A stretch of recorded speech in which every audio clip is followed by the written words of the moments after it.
Fala, peregrino, seja muito bem-vindo aqui ao canal Fatos Maçônicos. Nesse vídeo de hoje nós vamos falar que o pessoal do rito de Mênfis e Misraim não nos considera maçons. Será que é verdade? Vamos dar uma olhada no apontamento aqui do peregrino, certo? Falando justamente dessa questão. Então vamos bater um papinho um pouquinho sobre esses ritos egípcios, certo? Como se formaram, como que é a estrutura deles, os graus, etc e tal. Eu me chamo Luiz Miller, sou mestre maçom e faço parte da Ordem Maçônica Universal. E se você está chegando aqui agora pela primeira vez, vou fazer um convite do fundo do meu coração, que é faça sua inscrição aqui no canal Fatos Maçônicos. Já vai deixando o seu like e ativando as notificações, e assim você vai ficar por dentro de todos esses assuntos que orbitam a maçonaria. Então a pergunta que foi do nosso caríssimo Príncipe Rodrigo Oficial, né? Num vídeo antigo meu, nós estamos aí com mais de 1.200 vídeos, 1.300 por aí já, né? Já perdi a conta, para falar a verdade. No começo até, quem me acompanha muito há alguns anos, né, sabe que antes eu até colocava números nos vídeos, mas daí chegou um determinado momento aqui do canal que não deu mais, cara, não deu mais para pôr os vídeos, os números, né, dos vídeos, e eu até comecei a apagar uns, mas eu não conseguia chegar nos primeiros vídeos, então é difícil, sabe, de tanto material, tanta coisa que a gente acaba desenvolvendo aqui no canal, né, então você veja, são milhares de vídeos, né, então ali foi um vídeo lá, o 126, cara, porra, maçonaria cubana, rito escocês, brasileiro e o Mênfis no Israel. Então fiz uma apanhada nesse vídeo aí, se você quiser, é só procurar no canal, certo? Fácil de encontrar aqui, você chega, deixa eu até dar como é que funciona esse negócio aqui, vamos pôr aqui, deixa eu abrir, aqui, pra cá, certo? Aqui, ó, você clica aqui na página inicial do Fatos Maçônicos, né? Deixa eu ver, vamos ver como é que aparece o negócio aqui pra nós. Tem essa lupinha aqui, ó, tem os vídeos aqui, eu acho que é os vídeos aqui, tem vídeos, né? Daí tem uma lupinha aqui, né? Vamos pôr ali Mênfis, vamos ver se aparece o vídeo, né? Ó, apareceu. Então tem aqui, ó, tudo que eu falei mais ou menos desses ritos estão por aí, entendeu? Então vem assuntos correlatos, é só você colocar ali qualquer coisa, mulher na maçonaria, mulher, né?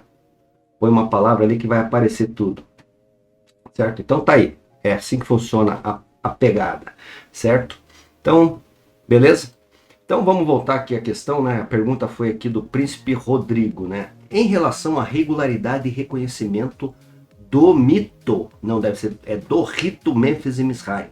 Você disse que ela é a parte, o rito Mênfis e Misraim é uma questão à parte, mas não faz parte da maçonaria tradicional, não, né? E acaba não sendo reconhecido, né? Reconhecida, mas no olhar deles nós também podemos não ser reconhecidos.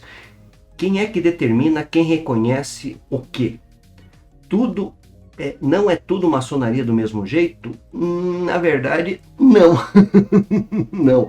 Então, como eu sempre falo aqui no canal, a maçonaria é muito plural. Né? Existe uma pluralidade gigantesca, né, dentro da maçonaria, né? E depende muito do país. Então você veja, assim, linhas gerais, a maçonaria na Inglaterra é feita de uma forma, nos Estados Unidos é feita de uma outra forma. Os ritos são diferentes, inclusive os procedimentos, o alinhamento com as forças públicas, né?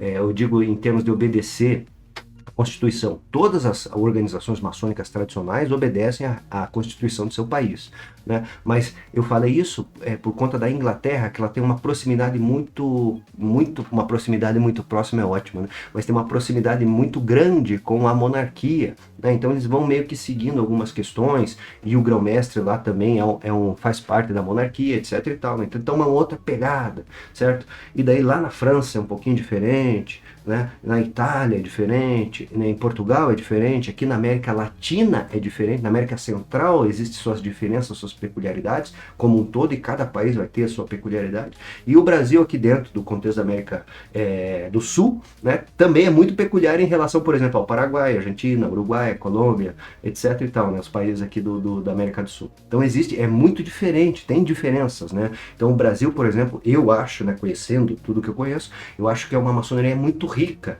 né, em função dos vários ritos que a gente trabalha, que não são em todos os lugares que você tem essa pluralidade de ritos, né? Então é muito interessante. né? E daí o que acontece? Na história dos ritos, né? Então esses ritos começaram no começo, né? Começaram no começo lá, no começo de 1800, mais ou menos. Então como que é, assim, basicamente falando? Eu conto essa história no meu livro, que não está aqui, que eu tenho alguns livros aqui, mas não está aqui agora, não está na mão aqui, né? Eu conto naquele livro que eu falei a respeito da... Pô, curso de maçonologia, tá lá no meu site, tá aqui, ó. Só entrar aqui, ó. Vamos ver aqui, Luiz Miller, só você entrar aqui, ó. luismiller.com.br, né? Daí você tem os livros aqui, você clica aqui em cima, né? Vai dar para ver no desktop. Então eu conto essa história aqui no curso de maçonologia, Ciência por Trás da Arte, certo? Então tá nesse livro aqui, certo? Tem e-book, né? Ele tem o livro físico e também tem o livro lá pela Amazon, né? Se você tem aquele Kindle, né? Ele se encontra lá no Kindle também, você pode ler esse livro, você pode ter acesso a esse material bacana. Se você é assinante lá da Amazon, inclusive é gratuito, né? É só você dar uma olhada no livro lá, então eu recomendo que conheça. Daí o que acontece, né? Entre outras coisas, ali eu tracei a história do rito de Memphis e Mizrahi, que basicamente o que acontece? São dois ritos, né? Um é o Mizrahi, né? Quer dizer, é um rito italiano, que surgiu na Itália, certo? E o outro é um rito de Memphis, é um rito que surgiu na França. O que aconteceu? Basicamente, né, nós sabemos que o Napoleão Bonaparte, né, que foi para Bastilha lá em 1815, certo? Ele fez anterior a essa data, ele fez algumas incursões ao Egito, certo? Então isso aí é o que conta a história. O Napoleão, de fato, não era maçom, pelo que consta em papelada.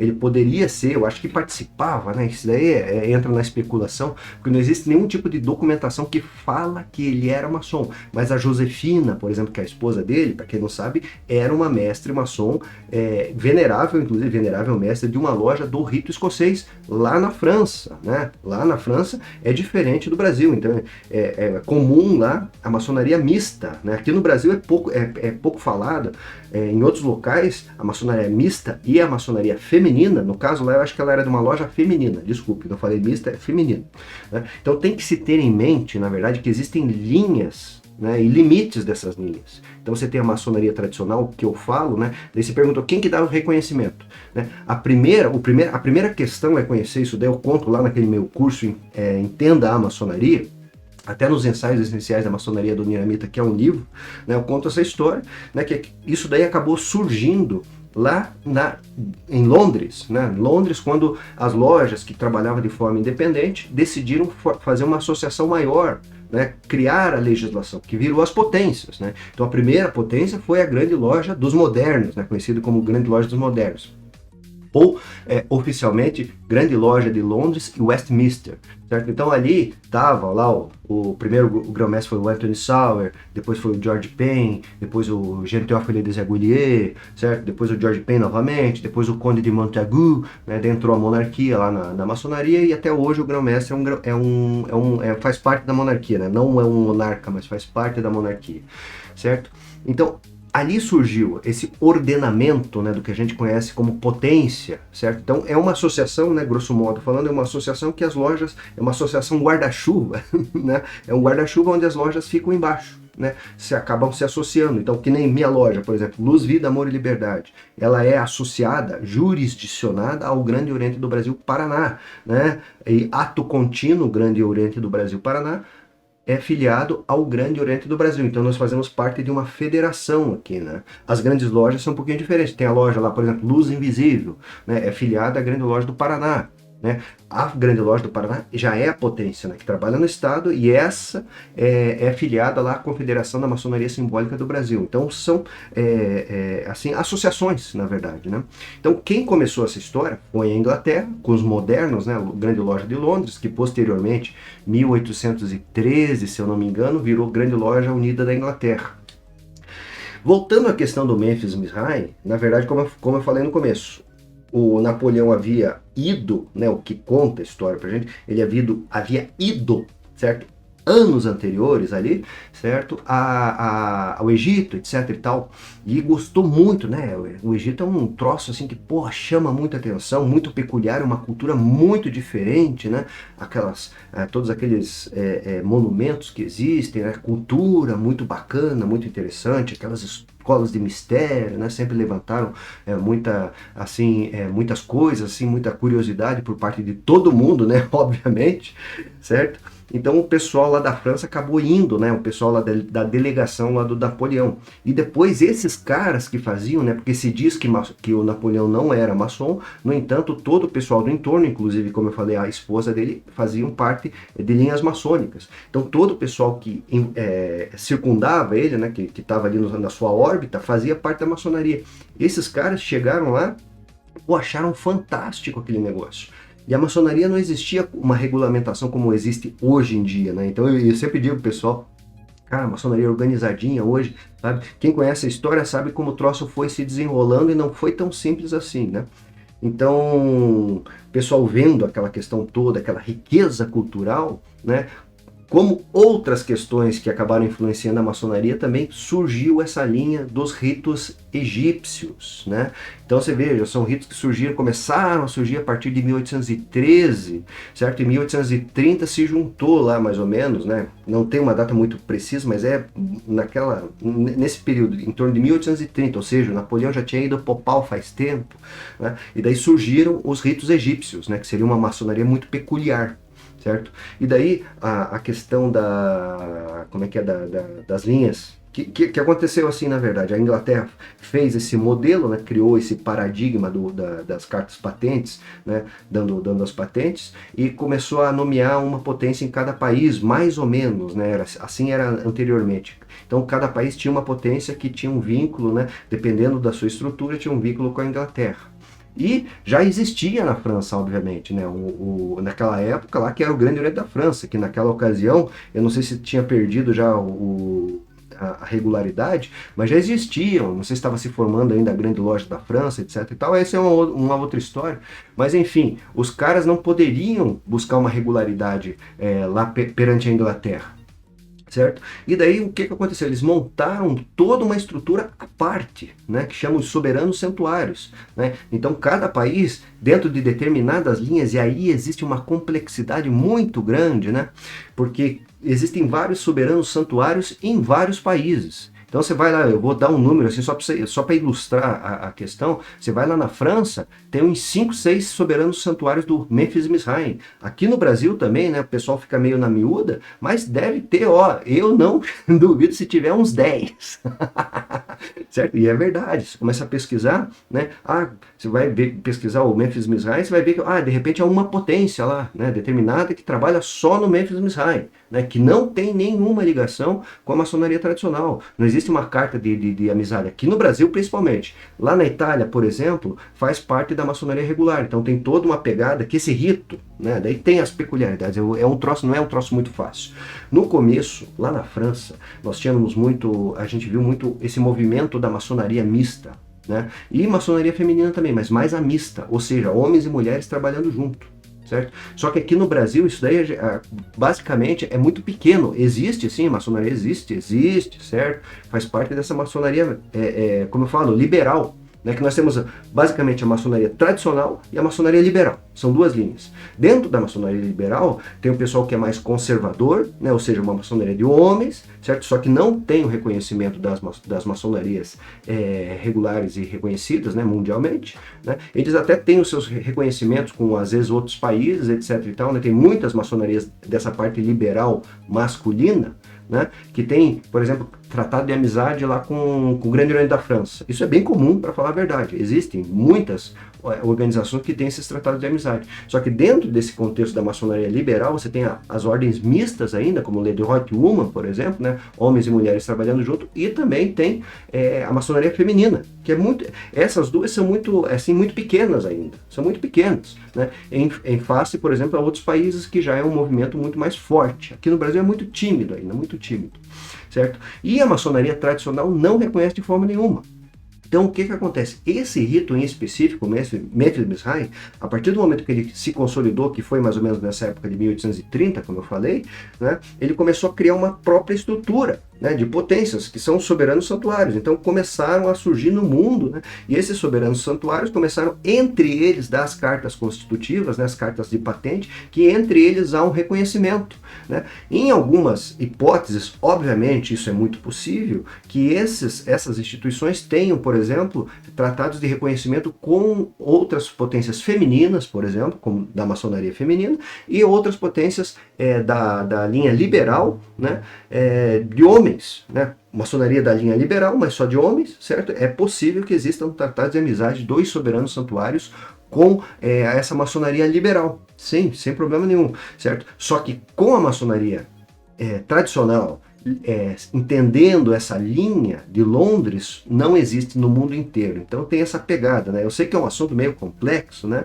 O rito, daí tem vertentes, inclusive, né, do rito de Memphis e Mizrahi, né? Existem vertentes e vertentes, né? Tem a vertente que segue mais ou menos uma linha do rito escocês, né? Tem o herói da lenda Irã, por exemplo, né? Daí tem lá os 33 graus do rito escocês, depois tem uma série de graus que vai lá até o 96, 99, certo? Daí eles têm essa quantidade gigantesca de graus, mas muitos graus depois são graus de passagem, e são graus assim que você recebe por comunicação, né? São mais dados à questão administrativa também, né? Então é recebido por comunicação muitas vezes, em muitos desses graus, e a pessoa recebe vários graus de uma vez em comunicação até chegar lá ao ápice, né? Se ele querer ser um dirigente, né, de uma linha do Memphis Mizrahi, ele vai chegar lá no grau 99, por exemplo, certo? Então é um rito muito peculiar, né, inspirado, né, um rito maçônico inspirado nessa questão dos egípcios. Né? E daí tem outros formatos também do Memphis Mizrahi, para quem não sabe, até muitas pessoas do Memphis Mizrahi não sabem, existem outras lendas, né? Em vez de usar a lenda irânica, existem outras lendas que são utilizadas, o herói da lenda muda, né? Então tem esse lance todo, essa questão sim, muito diferente dessa manifestação maçônica que é o Memphis Mizrahi. No entanto, né, como eu falei, reitero, não existe tratado com as potências tradicionais. E daí, como você perguntou, quem que determina e reconhece? É a Inglaterra, né? Daí a Inglaterra dá as cartas patentes, né? Por exemplo, a Inglaterra deu uma carta patente aqui para o Brasil, né? E o Brasil, né, tem que manter tem que na verdade como é que a gente pode pôr assim, é um modelo a ser seguido, né? E todo mundo que tem essas cartas patentes reconhece a Inglaterra como potência regular, né? Obviamente, e vice-versa, a Inglaterra acaba conhecendo o Brasil aqui, por exemplo. No Brasil, a Inglaterra reconhece o Grande Oriente do Brasil, né? As grandes lojas também, tem várias grandes, não sei se todas as grandes lojas, né, porque são 27 grandes lojas, não sei se todas têm esse reconhecimento em inglês, mas acho que sim, certo? Com certeza todas têm um reconhecimento norte-americano, que daí já é um outro tipo de reconhecimento, é um reconhecimento por parte das grandes lojas lá dos Estados Unidos, e a Comab, que não tem todos os orientes, mas eu sei que, por exemplo, o Oriente do Paraná, aqui, o Grande Oriente do Paraná é reconhecido, né? Santa Catarina, Rio Grande do Sul, Mato Grosso. Agora estou um pouco nessa questão de reconhecimento, essa questão mais política, eu estou um pouco defasado. Podem existir também outros orientes ligados à Comab que tenham reconhecimento. Muitos têm lá com os Estados Unidos, não sei se todos têm com a Inglaterra, é isso que eu quero dizer, né?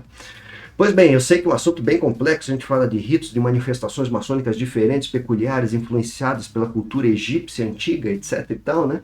E de fato é um assunto um pouco complexo nisso daí, certo? E espero que tenha respondido aqui a contento a sua pergunta, meu querido Príncipe Rodrigo. Muito obrigado, né? E convido você também a fazer seu apontamento aqui, fazer seus comentários aqui nos vídeos do canal Fatos Maçônicos, que eles podem se tornar vídeos, né? Nesse vídeo de hoje eu vou ficando por aqui e recomendo que você conheça o meu site luismiller.com.br. Até o nosso próximo encontro e um fortíssimo e grande abraço. Existem e você sabe bem disso. Para tudo é necessário planejamento. Já pensou em fazer um planejamento financeiro? Ninguém melhor do que uma pessoa tecnicamente habilitada para isso. Por isso que eu tenho uma parceria com a Palladio Investimentos e Recursos Financeiros. Consulte um dos nossos especialistas. Ele vai lhe apresentar um plano concreto de planejamento e investimento que realmente pode mudar a sua vida. Através do consórcio imobiliário de alto bens e serviços. E se você não pensou nesse assunto ainda, faça uma consulta. Você vai ver que vale muito a pena.